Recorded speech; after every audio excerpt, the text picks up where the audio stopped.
Hello, YouTube. I am back, and it's been a very long time since I have last uploaded.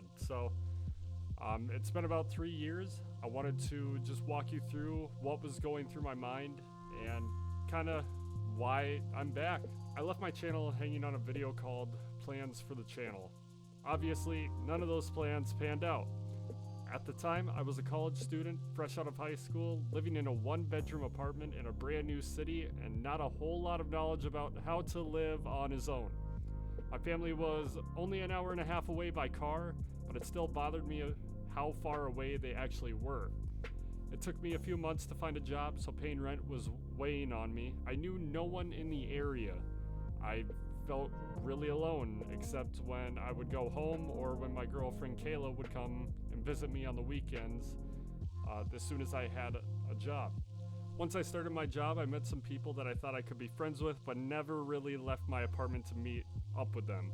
I did have a lot of plans for YouTube, but I never really had a set goal on how I was going to achieve them. And I didn't have a lot of money for a new setup. I didn't have an Xbox at the time. A lot of things could have changed, but I just kind of remained in that little bubble, my scared little bubble. My anxiety got so bad that halfway through the semester I was having stomach pains every single night, just about. And at that time I didn't know it was anxiety, so it made me even more nervous as to what was really going on. I even had tests done and none of them came with an answer. I was on and off some prescriptions, whether it was for my stomach or for anxiety and depression, and I just felt completely alone. I had plans for my channel and that didn't pan out, so it drug me down even further. I didn't see myself as good enough for school, and I felt like I was always being so lazy with everything. I started out going into an IT degree, but withdrew from 2 of my 5 classes about 2 months in. There was one day I was in class and I just thought to myself, this isn't for me. I got a B in public speaking, but I had failed my other 2 classes. I remember calling my dad as soon as I turned in my algebra exam with only half the questions answered. I was distraught and I felt like I was so stupid for not knowing much on the exam. The next semester I took 3 more classes: general psychology, careers, and rock and pop music. I didn't try very hard and got a C, B, and D in that order. I moved back home for the summer after that and started working a different job. During the summer, I got a letter from my school saying that I was put on academic suspension. I felt like I would never be cut out for college at the time, which really demotivated me. I moved back up to the area around August 2017 with a roommate and started working full-time at the job I had previously when I lived in the area. I was a cashier at a retail store. I was working full-time. I worked there, worked on my music, and played video games, and that was really most of my time. I knew a lot more people at that time, and my girlfriend moved up to the area to pursue college. I applied for some assistant management opportunities and ended up getting one of them. I continued to make music, play video games, but something had always felt like it was missing, even while I was in school. I always felt like coming back to YouTube, but I always made up excuses as to why it wouldn't pan out. I put it on the back burner and just said, oh, it won't work out. You've tried it before. I would talk about it in passing to some close friends and they told me I should get back into it, but I always had a lot of doubt. Things didn't really improve. Work, I was debating on stepping down from my management position about the entire time that I was an assistant. I felt like nothing was going right. I did have some positives here and there, but I just felt so lost in the life that I was living. Spring came and me and my girlfriend got a place together. Things were looking up around May of 2018. Fast forward to the fall of 2018, this is where things got really, really bad. Fast forward to the fall of 2018 of that same year, and I got hit with news I never dreamed I would hear.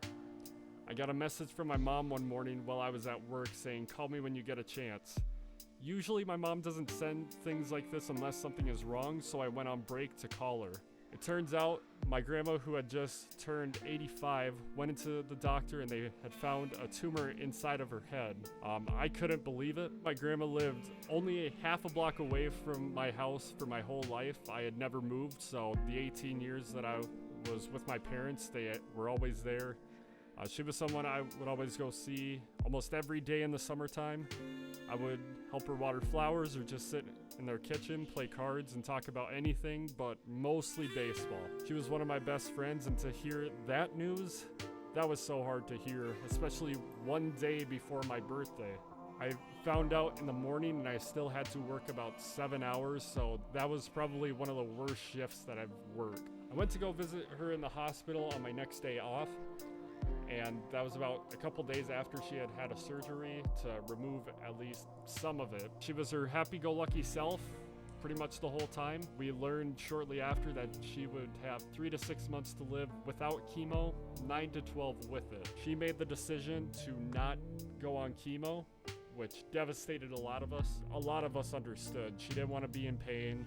And at this time, I was struggling at work, but my relationship with Kayla and my family was growing stronger because of it. That was probably the good thing out of all of this. We always had a family Christmas. We had it in December. She was herself. Humor was always there. We all knew deep down that it was probably going to be our last Christmas together with everyone. Beginning of January, things took a very bad turn. She was already feeling the effects of the cancer, but this was way different. In the middle of the month, she became almost completely immobile. She used to do everything around the house for her and my grandpa. Now she needed help just to get out of a chair. One of my sisters moved back home to help out, and I remember that we always had sleepovers. My cousins, aunts, uncles, my sisters would go stay the night, hang out, and help out my grandma in that time. In early February, when I came home one weekend, she was almost unrecognizable. I could barely look at her without almost bursting into tears. It was so hard to try to be joyful in that moment, but I couldn't do it. A lot of my family were happy, making jokes, just enjoying the time. I just could not pull myself to do it.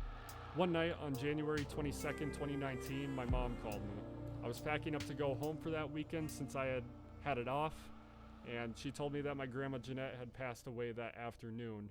As soon as she gave me that news, I got so mad I started to throw things, and then I just collapsed, and both Kayla and I cried and decided that it was just best if we left in the morning, because we were in no condition to drive. Going home felt like I was in a different dimension. Nothing made sense anymore. She was the first grandparent that I physically lost, except for one of my grandpas who had passed away before I was born. So it was the first real loss that I've really felt and that I saw firsthand. It was really the most painful time in my entire life. I had no idea that you could feel that terrible. Starting around March, I was in the worst mental state of my life. I was unhappy with everything, my job, my relationship, my faith, everything. Things were great at times, and then they would dip down again very, very quickly. I was destroying myself with all of the negative feelings that I had felt in that period of time by not helping myself to get better.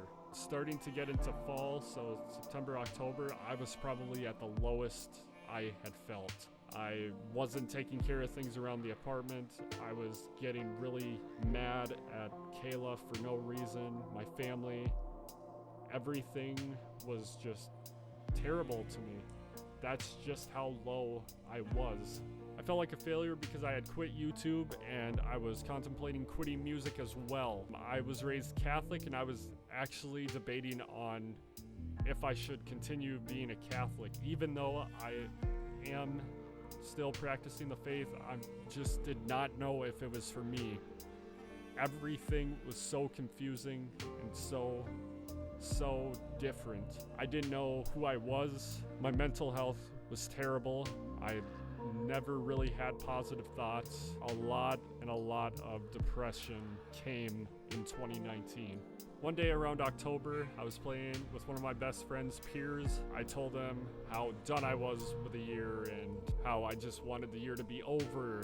I was just so sick of life and everything. He came back at me. I say that he yelled at me, which he kind of did, raised his voice a little bit, which I really needed it. He told me, hey, you need to fix this. This is not good. This is not you. What is going on? You need to help yourself. And I always thought, like, how can I help myself? So the first thing I did, I contacted my hometown priest, and I just had a few questions for him just to help me think through it, almost to get better at life. Like, why am I getting so angry all the time? Why is this happening? Should I do this? I just needed to talk to someone that I trusted. He helped me out a lot, answered a lot of questions. The next thing that I did, I went on Spotify, and they have podcasts, and I never really listened to many podcasts. I specifically typed up mindset, and I found this guy called The Mindset Mentor, aka Rob Dial. I listened to his podcast for about 2.5 hours, probably even more, while I was just playing games. A lot of what he was saying opened my eyes and like, man, I see this in my life. I need to fix this. I needed to get back to the person inside of me that I always had a love for. I listened to him, and then I got Kayla to listen to him as well. And then he was talking about something called the Iron Mind 60-Day Challenge. I had no idea what it was. He had a video explaining it. It kind of motivated me, and it's like, okay, we need to do this. I will make a following video on how the challenge affected me and what entailed this challenge as well. During the challenge, I felt that I needed to make a change. I kept noticing numbers coming together more in a 2-3-6 pattern, whether it was $2.36, license plates, phone numbers, whatever it was. Those three numbers kept sticking out. I always noticed them, but it seemed like it was getting more and more and more and more repetitive. I shrugged it off most of the year, but towards the end of the year, I felt an insane pull towards it. Like, it almost hurt me how much it was pulling me. Like, I felt it in my chest, like someone was grabbing me, just twisting my heart. So during the challenge, I decided to act on it. I bought my dream setup that I always wanted, just for the sole fact that I could come back to YouTube and have everything that I need. I know a big drawback was I didn't have very good quality in my videos, and I was lacking a lot of things, so I bought everything I think that I needed. During this whole time, I felt like something was missing. Like, I always had this big dream of being a big YouTuber. I really just want to hit this head on. Along with music, this is something that I feel I need to do. There have been so many times where I would turn to YouTube when I was having a bad day, and it would just brighten my mood up, at least for 5 minutes. 5-10 minutes. It made me happy, and I always feel like I could do this. I feel like, man, these YouTubers are making me feel happy. Can I take my talents and show them to the world and make them happy? And just my personality, I just want to bring that out to the world. So that's the big reasons why I haven't uploaded since 2016, mostly due to a bad mental state and the fear of failing. I know this is a long story, but that is everything that has happened. I need this more than it needs me, trust me, but I feel it so strongly that this is what needs to happen. I am very, very nervous. I'm still afraid of failure and the unknown, but I will be working through it every single day. I am super excited to be back, and I hope you guys are excited to see what I can come up with. I will go into like my updated plans for the channel in a later video. I'm holding myself accountable to fulfill what I've always wanted to do back in 2013, and I don't plan on quitting this time. Hopefully you guys enjoyed this video. My name is Joe, aka Hova236, and I am back to amaze you. I hope you enjoyed.